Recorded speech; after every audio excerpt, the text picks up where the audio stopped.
An Atlanta judge has granted a news media request to unseal the autopsy report for Bobbi Kristina Brown.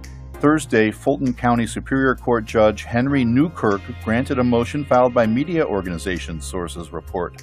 The judge is likely to sign an unsealing order in the coming days, but the state is appealing. Media lawyers argued the September sealing order violated the state and federal constitutions and court rules because it was entered without public notice and without an opportunity for a hearing.